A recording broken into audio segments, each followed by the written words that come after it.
के बिजनौर इलाके के नजीबाबाद रेलवे में टेक्नीशियन के पद पर काम करने वाले दीपक नाम के एक व्यक्ति ने दोपहर में अपने घर पहुंचता है और अपनी पत्नी से यानी कि शिवानी से खाना खाने के लिए मांगता है।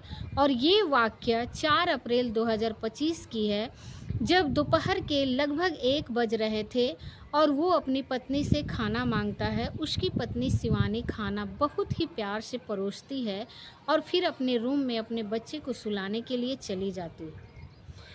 दीपक खाना खाने के लिए बैठता है। वो जैसे ही एक निवाला अपने गले में डालता है, पीछे से कोई आता है और उसके गले में रस्सी डालता है और जोर से खींच देता है, जिसकी वजह से दीपक नीचे गिर जाता है और वो बेहोश हो जाता है। तभी शिवानी आती है और वो दीपक को गिरा हुआ देख के ज़ोर ज़ोर से चीखने लगती है, चिल्लाने लगती है। और फिर वो अपने देवर यानी कि दीपक के छोटे भाई पीयूष को फ़ोन करती है और अपने सासू माँ को फ़ोन करती है और कहती है कि पीयूष भैया, दीपक गिर गया है, उनका तबीयत ख़राब हो गया है, आप लोग जल्दी से आ जाइए। पीयूष तभी ये सोच ही रहा था कि भाभी क्या बोल रही है। तभी फिर दोबारा उसकी भाभी फ़ोन करती है और कहती है कि पीयूष भैया, माँ को लेकर जल्दी हॉस्पिटल लेके आइए। हम यहाँ बगल का सरकारी बिजनौर का सरकारी हॉस्पिटल है, वहीं पर उनको लेके जा रहे हैं, आप लोग जल्दी से आ जाइए। तभी पीयूष को थोड़ा शक होता है कि भाभी क्या बोल रही है। भाभी कभी इतना प्यार से तो हम लोगों से बात नहीं करती है, क्योंकि शिवानी जो थी वो अपने ससुराल से कभी भी प्यार से बात नहीं करती थी, हमेशा दुर्व्यवहार करती थी, हमेशा उनसे कड़वी बातें करती थी। जिस वजह से पीयूष को थोड़ा सा शक होता है कि ज़रूर कोई ना कोई बात है। और वो अपनी माँ को लेकर तभी हॉस्पिटल पहुँच जाता है और हॉस्पिटल पहुँचता है तो देखता क्या है कि दीपक की मौत हो चुकी है। डॉक्टर उसे मृत घोषित कर चुका है और इस वजह से उसकी जो भाभी है उसका रो रो के बुरा हाल हो रहा था, वो बहुत परेशान हो रही थी। और इस वजह से पीयूष को थोड़ा सा अजीब लग रहा था और उसकी माँ को भी थोड़ा अजीब लग रहा था। तभी डॉक्टर जो आते हैं वो बोलते हैं कि दीपक का जो है उसका पोस्टमार्टम करना होगा। लेकिन ये बात सुनते ही शिवानी जो होती है यानी कि दीपक की जो पत्नी होती है वो बहुत ज़्यादा घबरा जाती है और वो कहती है कि मुझे अपने पति का पोस्टमार्टम नहीं कराना है, क्योंकि पोस्टमार्टम कराने से मेरे पति का शरीर का चीड़-फाड़ आप लोग करेंगे और मैं नहीं चाहती हूँ कि मेरे पति का शरीर का चीड़-फाड़ हो, और इस वजह से मैं अपने पति का पोस्टमार्टम नहीं कराना चाहती हूँ। ये बातें सुन के उन शिवानी के जो ससुराल वाले थे, जो पीयूष थे, उनको थोड़ा सा अजीब लगा कि ये ऐसे बातें क्यों कर रही है। दीपक का तो पोस्टमार्टम होना चाहिए ताकि पता चल सके कि किस वजह से उनकी मौत हुई। और इसी कारण से, इसी वजह से वो जो पीयूष था उसको थोड़ा सा शक हो रहा था। और फिर पीयूष का नज़र उसने दीपक के गले पर पड़ता है तो उसे थोड़ा सा शक होता है कि दीपक के गले में कुछ निशान थे। तभी पीयूष और उसके चाचा जी और उसकी माँ बोलती है कि दीपक का पोस्टमार्टम ज़रूर होगा, चाहे तुम कुछ भी कर लो, दीपक का पोस्टमार्टम होना चाहिए। तभी वो डॉक्टर अपने कब्ज़े में ले लेते हैं और दीपक का पोस्टमार्टम होता है। जब पोस्टमार्टम होता है, जब रिपोर्ट आती है तो कहानी कुछ इस तरह से खुलासा होता है कि सबका पैरों तले ज़मीन खिसक जाता है, क्योंकि रिपोर्ट में ये लिखा हुआ था कि दीपक के गिरने की वजह से हार्ट अटैक नहीं हुई है, बल्कि उनकी मौत गला घोटने की वजह से हुई है। और ये जो रिपोर्ट थी और ये जो कहानी थी, ये ऐसा क्यों हुआ है। तभी जो शिवानी थी, सभी के मन में ये सवाल थे, पुलिस के मन में ये सवाल थी कि ये जो शिवानी थी ऐसा झूठ क्यों बोली कि उसके पति की गिरने की वजह से हार्ट अटैक से मौत हुई है। आखिर उसने ऐसा क्यों बोला और क्या वजह थी। और जब दीपक की गला घोटा जा रहा था तो शिवानी कहाँ थी। ये बहुत सारे ऐसे सवाल थे जो अभी भी नहीं किसी को पता था। और इस तरह से दीपक गिर गए और हार्ट अटैक हो गए, ये कहानी किया है। तो सबसे पहले आप सभी को मेरे तरफ से नमस्कार और आप सभी का मेरा यूट्यूब चैनल में बहुत बहुत स्वागत है।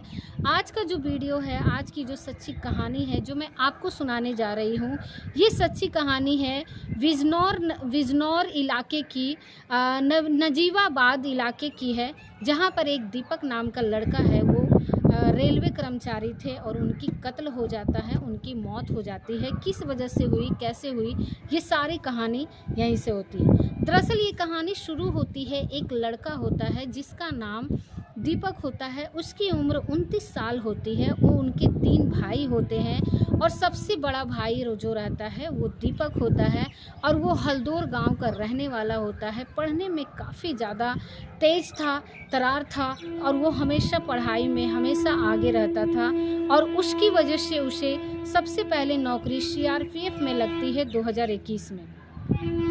उसकी पोस्टिंग मणिपुर में था, लेकिन उसे लगता था कि वो कोई ऑफिशियल जॉब करे। उसने ऑफिशियल जॉब करना चाहता था, उसका शौक था कि वो ऑफिशियल जॉब करे और इस वजह से वो सीआरपीएफ में होने के बावजूद भी वो तैयारी करता रहा और इस वजह से उसकी नौकरी 2023 में उसे रेलवे टेक्नीशियन के पद पर नौकरी मिल जाती है और वो फिर सीआरपीएफ का नौकरी छोड़ देता है और टेक्नीशियन के पद पर नौकरी करने लगता है। नौकरी अपने ही ज़िले में बिजनौर में नबीवाबाद में रेलवे स्टेशन पर होता है और वहाँ नौकरी लग जाती है, नौकरी करने लगता है। इसी बीच में वो एक लड़की से भी बहुत प्यार करने लगता है और वो लड़की कोई और नहीं बल्कि शिवानी होती है, जो उसकी खुद की पत्नी होती है और वो शिवानी से शादी करना चाहता था। लेकिन दीपक के घर वालों को ये रिश्ता पसंद नहीं था, लेकिन बेटे की खुशी के लिए उसका घर वाला भी मान जाता है और वो शिवानी के साथ उसका शादी करवा देता है। दोनों का शादी हो जाता है, नौकरी भी अच्छी साथी थी, बहुत खुशहाल ज़िंदगी था और फिर कुछ महीनों के बाद उनका एक बच्चा पैदा होता है जो बहुत ही प्यारा बच्चा होता है और फिर उसके परिवार वाले बहुत ज़्यादा खुश थे। शादी 17 जनवरी 2024 को होती है और वक्त आगे बढ़ रहा था और अक्टूबर में उसका बच्चा पैदा होता है और उसका फिर एक प्यारा सा बच्चा होता है और सब खुशहाल ज़िंदगी जी रहे थे। शिवानी जिद करने लगती है कि उसका पति जहाँ जॉब करती है वो वहाँ जाना चाहती है और जिद करने की वजह से फिर घर में लड़ाई झगड़ा करती थी। अपने सास ससुर, अपने देवर से हमेशा दुर्व्यवहार करती थी, जिसकी वजह से उसकी सास दीपक को बोलती है कि जहाँ तुम काम करता है वहाँ पे तुम शिवानी को ले जाओ, अपने साथ रखो, बस घर में झगड़ा नहीं चाहिए। और फिर दीपक की मौत के ठीक 15 दिन पहले ही दीपक शिवानी को अपने साथ अपने जहाँ वो नौकरी करता था नबीवाबाद में शिवानी को भी ले गया और फिर उसे शिवानी का एक शर्त था कि वो सरकारी नौकरी में सरकारी क्वार्टर में नहीं रहना चाहती है बल्कि पर्सनल घर में रहना चाहती है। तो फिर दीपक ने एक प्लान बनाया, वो एक जगह चुनता है आदर्श नगर, आदर्श कॉलोनी और वहाँ पर दोनों और अपने बच्चे के साथ रहने लगता है। सब कुछ ठीक ठाक चल रहा था, लेकिन जब दीपक घर में रहता था तो उसकी पत्नी हमेशा उदास रहती थी, मुरझाई रहती थी और ये देखकर दीपक को बहुत ज़्यादा गुस्सा आता था, क्योंकि जब दीपक बाहर चला जाता था वो हमेशा खुश रहती थी, हंसते रहती थी और ये सब देखकर दीपक को बहुत ज़्यादा गुस्सा आता था, क्योंकि वो उसको लगता था कि मेरी बीवी का किसी के साथ अफेयर है। तभी हाल में ही वो मैरिड वाली कहानी आई थी कि कैसे मुस्कान रस्तोगी ने अपने आशिक साहिल शुक्ला के साथ मिलकर सौरभ राजपूत की हत्या की, उसके से ड्रम में पैक किया। इस वजह से ये सब बातें भी सोचकर दीपक के मन में अजीब अजीब से ख्याल आते थे और वो अपनी बीवी से हमेशा पूछते रहता था कि तुम जब मैं रहता हूँ साथ में तो तुम हमेशा गुस्सा करती हो,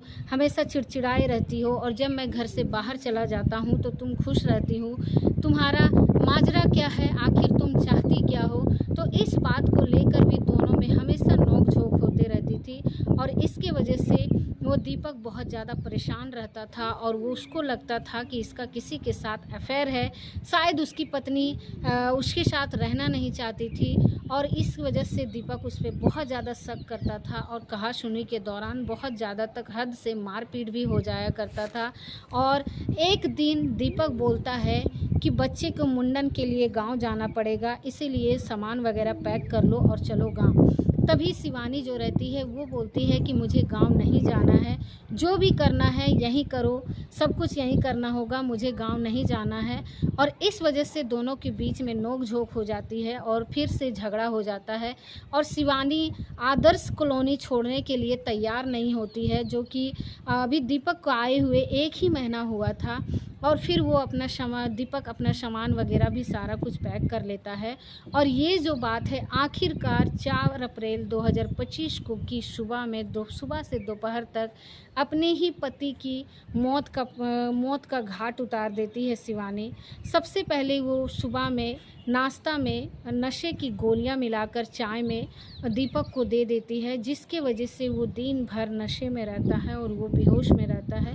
उसको समझ में ही नहीं आ रहा था कि क्या हो रहा है क्या नहीं हो रहा है। फिर दोपहर के समय में वो फिर उसका किस वजह से कैसे अपने पहले बताया कि फिर उसका गला पीछे से दबाया गया। फिर एक और कहानी सुनाई कि गिरकर हार्ट अटैक वाली बात है और हॉस्पिटल लेकर चली गई, लेकिन पुलिस के सामने ज़्यादा देर तक टिक नहीं पाई। दीपक के छोटे भाई ने पोस्टमार्टम की रिपोर्ट के आधार पर अपने भाभी के खिलाफ बिजनौर थाने में एफआईआर दर्ज कराई और उसकी भाभी को गिरफ्तार किया गया। और फिर शिवानी से पूछताछ हुई तो 48 घंटे तक खुलासा किया और खुलासा करने के बाद कहानी इस तरह से सामने आई कि लोगों की यकीन नहीं होता है कि एक पत्नी अपनी सरकारी नौकरी पाने के लिए अपने पति को ही जान मार देती है, उसका गला घोट देती है और फिर उसको नशे की दवाइयाँ दे देती है, जिसके साथ शिवानी का संबंध था। और एक बात और सामने आई कि एक व्यक्ति था लखीमपुरा खीरी का और एक व्यक्ति जिसके साथ शिवानी का संबंध था। हालांकि जांच पड़ताल में बताया जाता है कि घटना के समय वो था नहीं, लेकिन उसके जो ससुराल वाले हैं वो दावा करते हैं कि अकेले शिवानी हत्या नहीं कर सकती है। इसीलिए तो पुलिस वाले कहते हैं कि कर सकती है, अगर वो नशे में था, नशीला पदार्थ उसको दिया गया था तो ये अकेले भी गला घोट सकती थी। और शिवानी इस तरह का वारदात को अंजाम देती है और फिर सरकारी नौकरी को हथियाना चाहती थी, उसके जो फंड थे उसको हथियाना चाहती थी। कोई कहता है कि वो आदर्श कॉलोनी छोड़कर जाना नहीं चाहती थी। तो खैर जांच के बाद ही पता चलेगा कि क्या सच है क्या झूठ है। पुलिस अपना काम ईमानदारी से और मेहनत से ज़रूर करेंगी, तभी पता चल सकेगा कि मामला क्या है, दीपक को जान से मारने की वजह क्या है।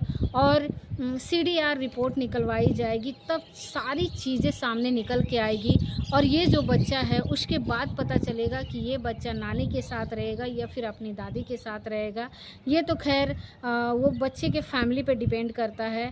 और कई तरह के सवाल हैं और जिसने उसको इतना प्यार किया, उसको उतना ज़्यादा सम्मान दिया, उसी का गला घोंटकर हत्या कर दी। किसी ने सोचा ही नहीं था कि जो कह रहे हैं कि अगर नौकरी और फंड के लिए इसने अपने पति की हत्या की है, पुलिस की जांच के बाद भी ऐसी ही बात सामने आई है। कोई पुख्ता सबूत तो नहीं है। दोस्तों, इस पूरे घटनाक्रम को देखने के बाद जब मेरठ को घटना हुई थी तो मुस्कान ने जिस तरह से सौरभ का हत्या की और तब से लोग डरे हुए हैं, सहमे हुए हैं और लोग अपनी ही पत्नी से कुछ कहने से भी डरते हैं। कभी मजाक में भी कह देते हैं कि तुम्हें ड्रम में पैक कर देंगे, तुम्हें सीमेंट में चुनवा देंगे, तो तुम्हें काट के अलग कर देंगे। किसको पैक करेगा किसको नहीं करेगा। लेकिन अब मांग पूरी तरह से उठने लगी है कि पुरुषों की हिफाजत के लिए कोई कानून होना चाहिए। खैर कानून बनेगा या नहीं बनेगा ये फ़िलहाल की बात है। और जो भी है, पुरुषों की संख्या बहुत कम हो रही है और उम्मीद करते हैं कि आपको ये वीडियो बहुत ही ज़्यादा पसंद आया होगा। और अगर आपको ये वीडियो पसंद आया होगा तो एक लाइक करके हमारे चैनल को ज़रूर सब्सक्राइब करें। मिलते हैं ऐसे ही किसी नए वीडियो के साथ, तब तक के लिए आप सभी लोगों का बहुत बहुत धन्यवाद।